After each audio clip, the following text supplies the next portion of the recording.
नमस्कार, मैं हूं आपके साथ मीनाक्षी रजत और आप देख रहे हैं 3 बजे की 3 बड़ी खबरें। सबसे पहले आपको बताती हूं उत्तर प्रदेश के बारे में।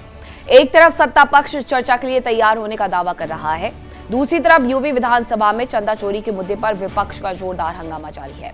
सदन में ऐसा शोर मचा कि स्पीकर तक आहत हो गए और उन्होंने यहां तक कह दिया कि जब सरकार चर्चा के लिए तैयार है तो लगातार हंगामे का औचित्य क्या है। सत्ता और विपक्ष की सीधी टक्कर ने विधानसभा का तापमान बढ़ा दिया। उधर झारखंड की राजधानी रांची में आंदोलन की आग अब भी ठंडी नहीं हुई है। छात्रों के समर्थन में देवेंद्र नाथ महतो की भूख हड़ताल जारी है। सोनम वांगचुक की अपील पर उन्होंने पानी तो पी लिया, लेकिन अनशन खत्म करने से इनकार कर दिया। आंदोलन, मांगे और सरकार पर बढ़ता दबाव। झारखंड का सियासी पारा लगातार चढ़ा हुआ है और उसके बाद बात दुनिया के सबसे बड़े युद्ध मोर्चे की, जहां रूस ने यूक्रेन पर एक और भीषण हमला बोला। दावा है कि इस बार पुतिन की सेना ने उत्तर कोरिया के किम जोंग उन की मिसाइलों का इस्तेमाल करते हुए यूक्रेन के सुमी इलाके पर जोरदार प्रहार किया। धमाकों से दहला है शहर और कई इमारतें मलबे में तब्दील हो गई हैं। मौत और तबाही की नई तस्वीरें सामने आई हैं। सवाल यह है कि क्या पुतिन अब किम के हथियारों के दम पर युद्ध को और ज्यादा खतरनाक मोड़ पर ले जा रहे हैं।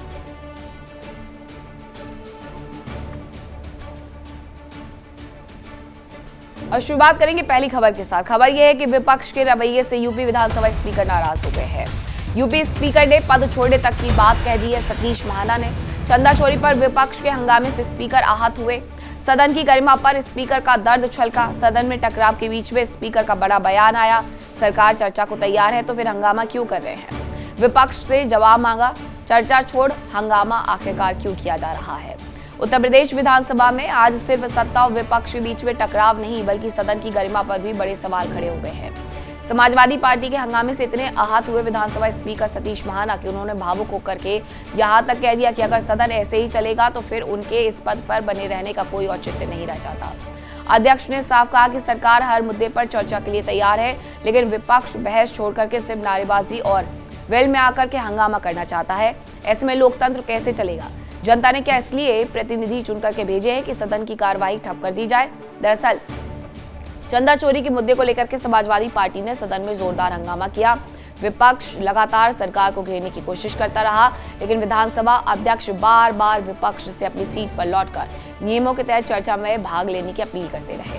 जब विपक्ष नहीं माना तो अध्यक्ष का धैर्य टूट गया। उन्होंने दो टूक कहा कि सरकार चर्चा से भाग नहीं रही, फिर हंगामा क्यों।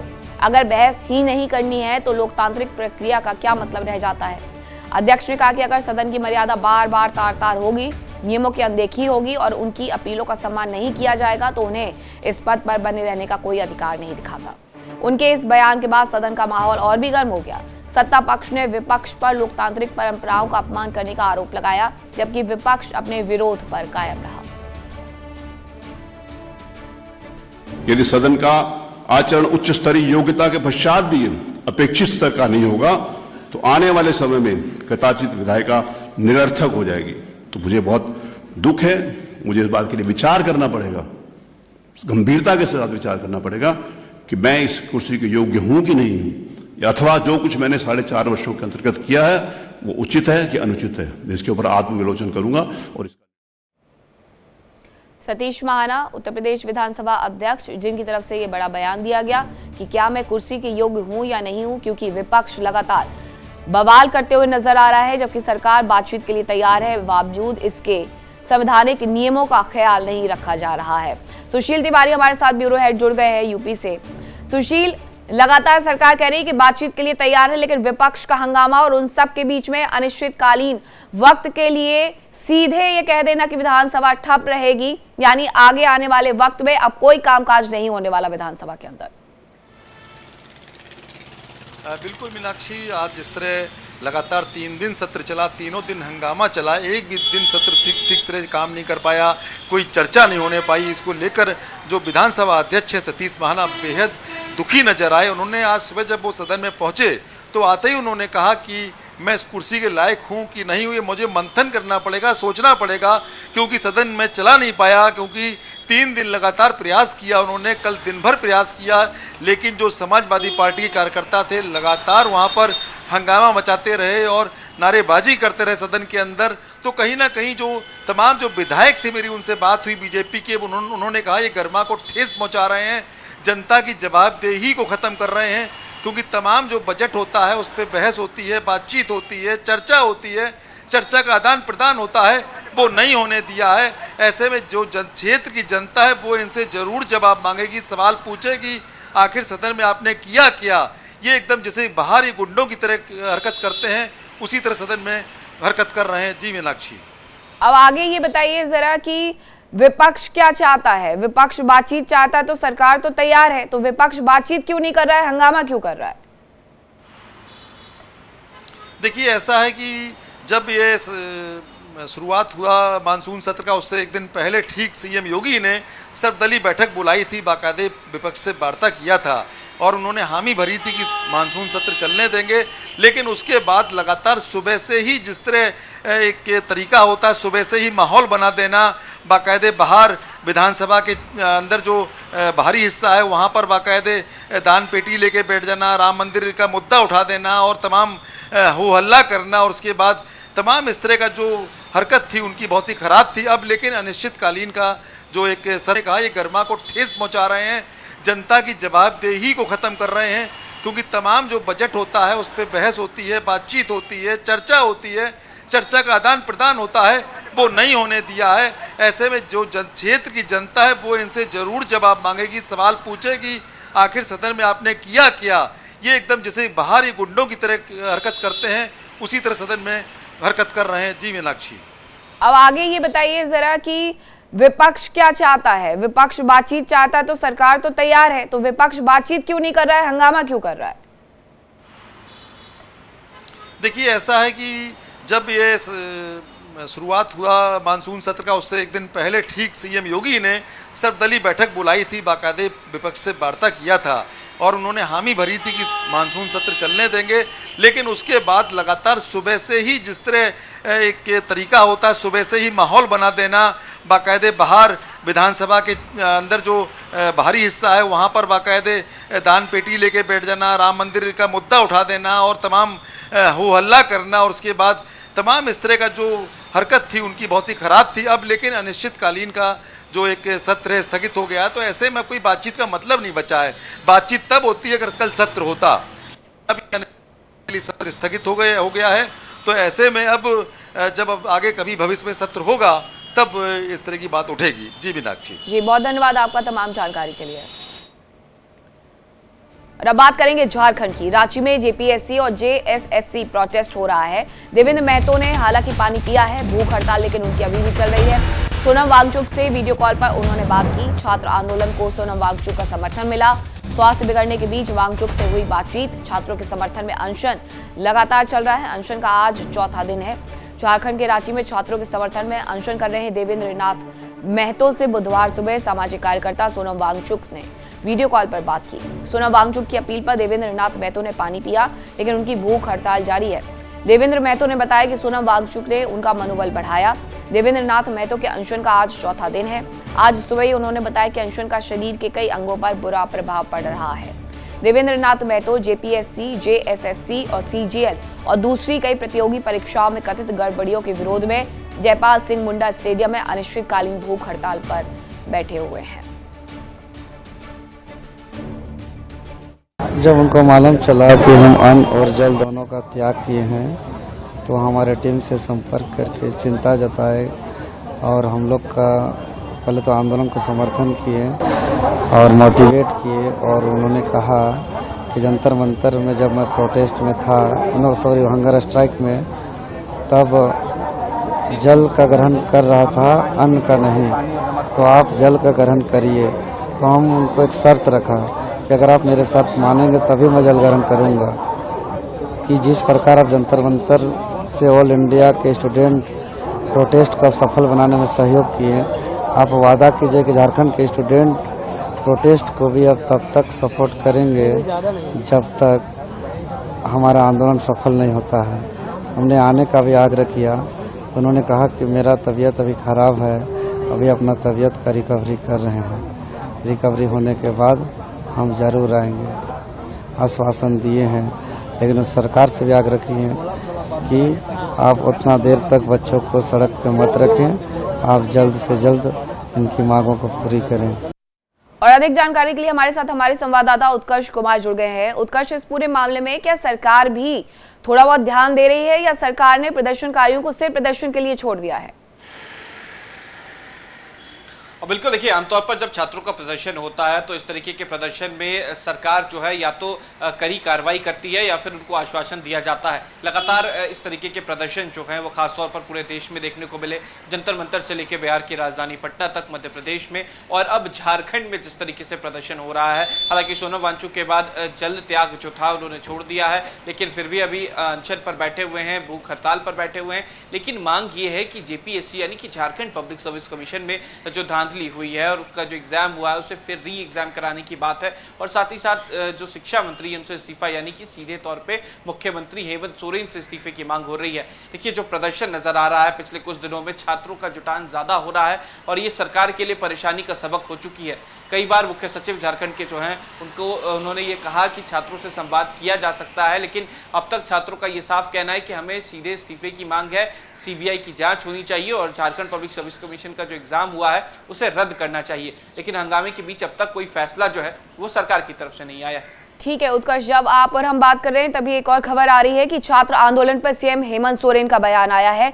सरकार के दरवाजे सभी के लिए खुले हुए हैं, सोरेन का कहना है। छात्र सरकार के सामने अपनी मांगे रखें, सरकार छात्रों की मांग गंभीरता से लेगी, जांच एजेंसियां काम में लगी हुई हैं। सोरेन जो कि मुख्यमंत्री हैं, सीएम हेमंत सोरेन, उनकी तरफ से ये बड़ा बयान आया है। उत्कर्ष, उन्होंने बयान तो दे दिया है कि जांच एजेंसियां अपना काम कर रही हैं, सरकार छात्रों की मांग को गंभीरता से ले रही है, लेकिन सरकार में किससे जाकर के छात्र बातचीत करें इसके बारे में उनकी तरफ से कोई जानकारी नहीं दी गई।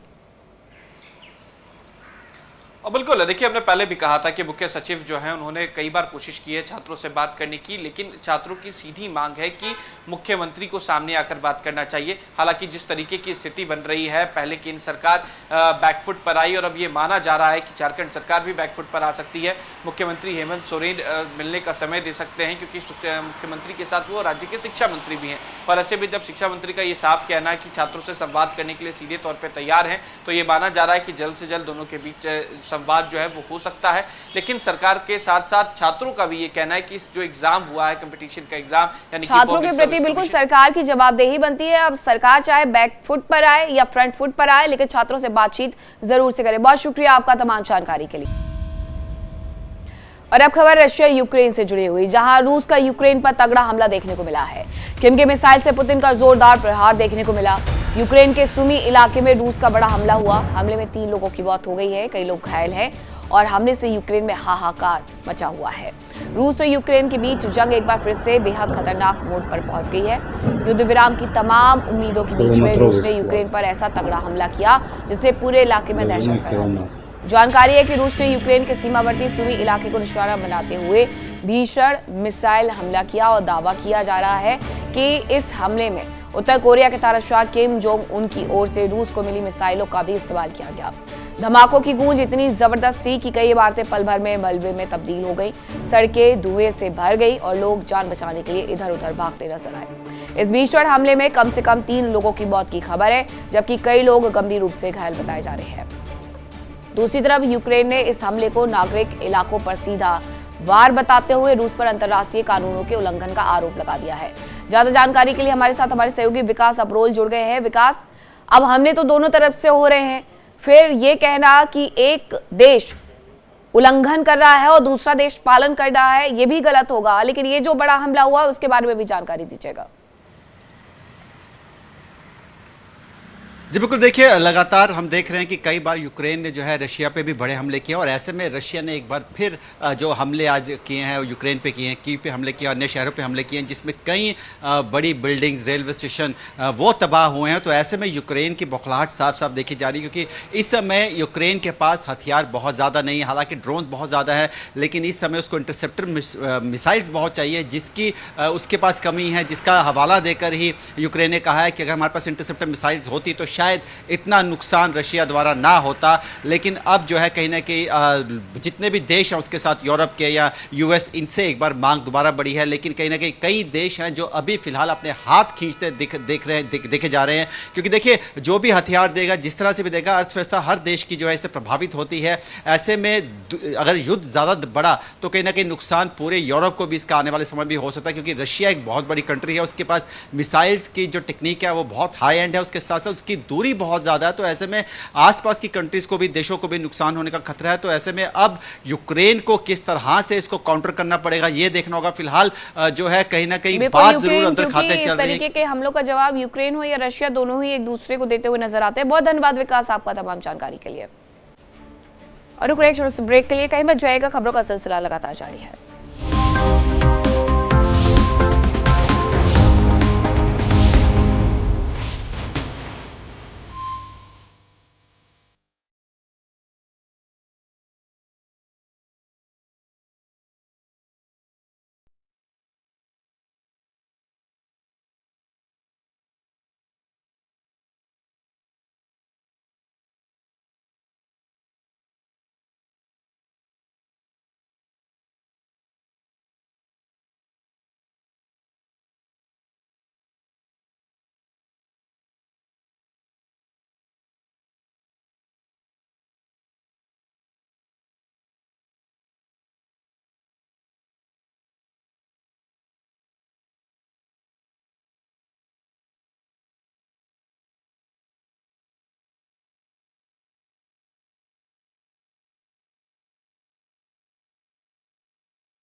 कहा ये गर्मा को ठेस पहुंचा रहे हैं, जनता की जवाबदेही को खत्म कर रहे हैं, क्योंकि तमाम जो बजट होता है उस पर बहस होती है, बातचीत होती है, चर्चा होती है, चर्चा का आदान प्रदान होता है, वो नहीं होने दिया है। ऐसे में जो क्षेत्र की जनता है वो इनसे जरूर जवाब मांगेगी, सवाल पूछेगी, आखिर सदन में आपने किया क्या।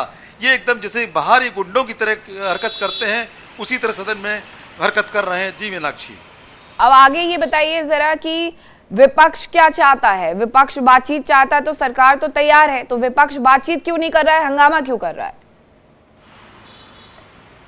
देखिए ऐसा है कि जब ये शुरुआत हुआ मानसून सत्र का, उससे एक दिन पहले ठीक सीएम योगी ने सर्वदलीय बैठक बुलाई थी, बाकायदे विपक्ष से वार्ता किया था और उन्होंने हामी भरी थी कि मानसून सत्र चलने देंगे।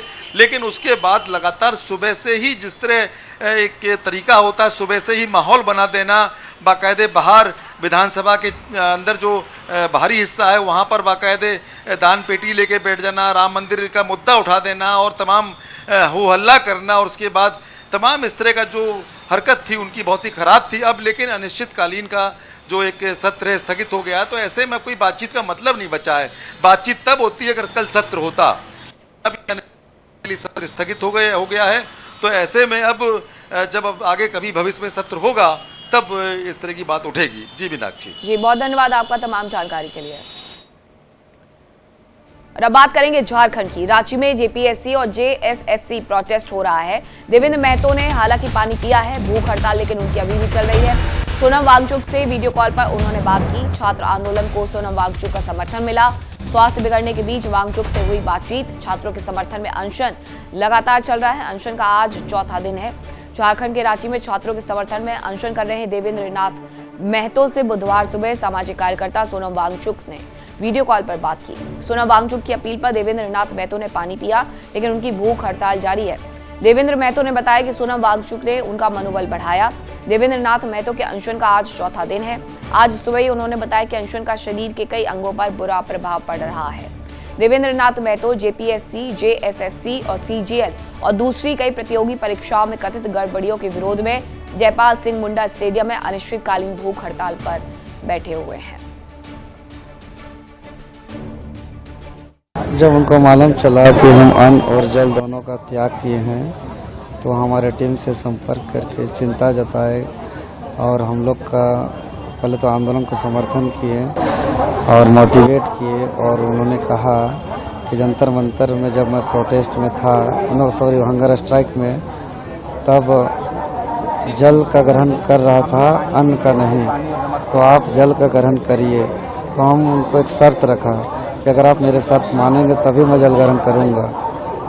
कि जिस प्रकार आप जंतर मंतर से ऑल इंडिया के स्टूडेंट प्रोटेस्ट को सफल बनाने में सहयोग किए, आप वादा कीजिए कि झारखंड के स्टूडेंट प्रोटेस्ट को भी अब तब तक सपोर्ट करेंगे जब तक हमारा आंदोलन सफल नहीं होता है।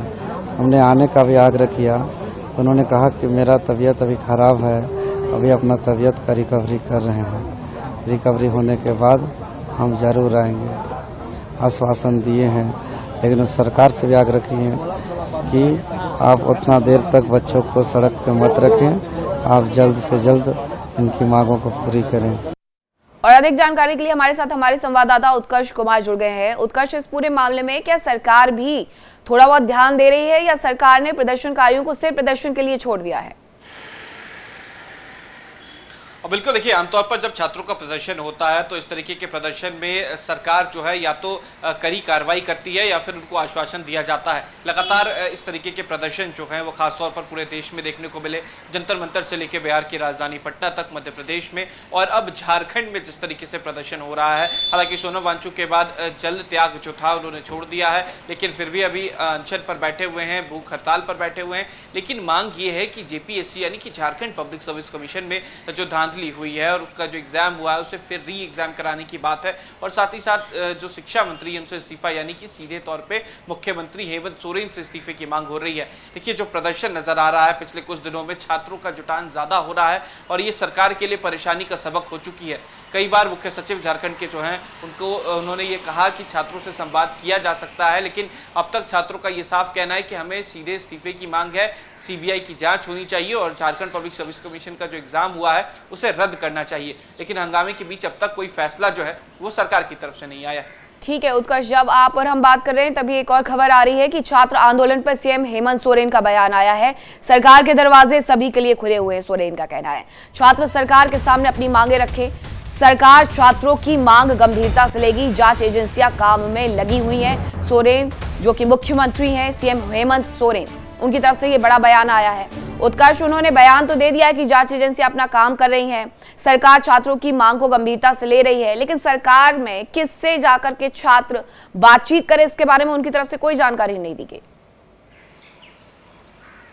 और बिल्कुल देखिए, हमने पहले भी कहा था कि मुख्य सचिव जो हैं उन्होंने कई बार कोशिश की है छात्रों से बात करने की, लेकिन छात्रों की सीधी मांग है कि मुख्यमंत्री को सामने आकर बात करना चाहिए। हालांकि जिस तरीके की स्थिति बन रही है, पहले केंद्र सरकार बैकफुट पर आई और अब ये माना जा रहा है कि झारखंड सरकार भी बैकफुट पर आ सकती है। मुख्यमंत्री हेमंत सोरेन मिलने का समय दे सकते हैं क्योंकि मुख्यमंत्री के साथ वो राज्य के शिक्षा मंत्री भी हैं। और ऐसे में जब शिक्षा मंत्री का ये साफ कहना है कि छात्रों से संवाद करने के लिए सीधे तौर पर तैयार हैं, तो ये माना जा रहा है कि जल्द से जल्द दोनों के बीच संवाद जो है वो हो सकता है। लेकिन सरकार के साथ साथ छात्रों का भी ये कहना है कि जो एग्जाम हुआ है, कंपटीशन का एग्जाम, यानी छात्रों के प्रति बिल्कुल सरकार की जवाबदेही बनती है। अब सरकार चाहे बैक फुट पर आए या फ्रंट फुट पर आए, लेकिन छात्रों से बातचीत जरूर से करे। बहुत शुक्रिया आपका तमाम जानकारी के लिए। और अब खबर रशिया यूक्रेन से जुड़ी हुई, जहां रूस का यूक्रेन पर तगड़ा हमला देखने को मिला है। किम के मिसाइल से पुतिन का जोरदार प्रहार देखने को मिला। यूक्रेन के सुमी इलाके में रूस का बड़ा हमला हुआ। हमले में 3 लोगों की मौत हो गई है, कई लोग घायल हैं और हमले से यूक्रेन में हाहाकार मचा हुआ है। रूस और यूक्रेन के बीच जंग एक बार फिर से बेहद खतरनाक मोड़ पर पहुंच गई है। युद्ध विराम की तमाम उम्मीदों के बीच में रूस ने यूक्रेन पर ऐसा तगड़ा हमला किया जिसने पूरे इलाके में दहशत फैला दी। जानकारी है कि रूस ने यूक्रेन के सीमावर्ती सुमी इलाके को निशाना बनाते हुए भीषण मिसाइल हमला किया और दावा किया जा रहा है कि इस हमले में उत्तर कोरिया के तानाशाह किम जोंग उन की ओर से रूस को मिली मिसाइलों का भी इस्तेमाल किया गया। धमाकों की गूंज इतनी जबरदस्त थी कि कई इमारतें पल भर में मलबे में तब्दील हो गई, सड़कें धुएं से भर गई और लोग जान बचाने के लिए इधर उधर भागते नजर आए। इस भीषण हमले में कम से कम 3 लोगों की मौत की खबर है, जबकि कई लोग गंभीर रूप से घायल बताए जा रहे हैं। दूसरी तरफ यूक्रेन ने इस हमले को नागरिक इलाकों पर सीधा वार बताते हुए रूस पर अंतर्राष्ट्रीय कानूनों के उल्लंघन का आरोप लगा दिया है। ज्यादा जानकारी के लिए हमारे साथ हमारे सहयोगी विकास अब्रोल जुड़ गए हैं। विकास, अब हमले तो दोनों तरफ से हो रहे हैं, फिर ये कहना कि एक देश उल्लंघन कर रहा है और दूसरा देश पालन कर रहा है, ये भी गलत होगा। लेकिन ये जो बड़ा हमला हुआ है उसके बारे में भी जानकारी दीजिएगा। जी बिल्कुल, देखिए लगातार हम देख रहे हैं कि कई बार यूक्रेन ने जो है रशिया पे भी बड़े हमले किए और ऐसे में रशिया ने एक बार फिर जो हमले आज किए हैं वो यूक्रेन पे किए हैं, कीव पे हमले किए और अन्य शहरों पे हमले किए हैं, जिसमें कई बड़ी बिल्डिंग्स, रेलवे स्टेशन वो तबाह हुए हैं। तो ऐसे में यूक्रेन की बौखलाहट साफ साफ देखी जा रही है, क्योंकि इस समय यूक्रेन के पास हथियार बहुत ज़्यादा नहीं है, हालांकि ड्रोन्स बहुत ज़्यादा है, लेकिन इस समय उसको इंटरसेप्टर मिसाइल्स बहुत चाहिए, जिसकी उसके पास कमी है, जिसका हवाला देकर ही यूक्रेन ने कहा है कि अगर हमारे पास इंटरसेप्टर मिसाइल्स होती तो शायद इतना नुकसान रशिया द्वारा ना होता। लेकिन अब जो है कहीं ना कहीं जितने भी देश हैं उसके साथ, यूरोप के या यूएस, इनसे एक बार मांग दोबारा बढ़ी है, लेकिन कहीं ना कहीं कई देश हैं जो अभी फिलहाल अपने हाथ खींचते देखे जा रहे हैं, क्योंकि देखिए जो भी हथियार देगा, जिस तरह से भी देगा, अर्थव्यवस्था हर देश की जो है इससे प्रभावित होती है। ऐसे में अगर युद्ध ज़्यादा बढ़ा तो कहीं ना कहीं नुकसान पूरे यूरोप को भी इसका आने वाले समय भी हो सकता है, क्योंकि रशिया एक बहुत बड़ी कंट्री है, उसके पास मिसाइल्स की जो टेक्निक है वो बहुत हाई एंड है, उसके साथ साथ उसकी दूरी बहुत ज़्यादा है। तो ऐसे में आसपास की कंट्रीज को भी, देशों को भी नुकसान होने का खतरा है। तो ऐसे में अब यूक्रेन को किस तरह से इसको काउंटर करना पड़ेगा ये देखना होगा। फिलहाल जो है कहीं ना कहीं बात जरूर अंदर खाते चल रही है। तरीके के हमलों का जवाब यूक्रेन हो या रशिया, दोनों ही एक दूसरे को देते हुए नजर आते हैं। बहुत धन्यवाद विकास आपका तमाम जानकारी के लिए। और रुक रहे एक छोटे से ब्रेक के लिए, कहीं मत जाएगा, खबरों का सिलसिला लगातार जारी है। देखिए इंडिया डेली 24/7 अब आपके स्मार्ट टीवी पर। इंडिया डेली मौजूद है सभी डिजिटल प्लेटफॉर्म पर लाइव और लगातार। इंडिया डेली 24/7 हर दिन राष्ट्र को समर्पित।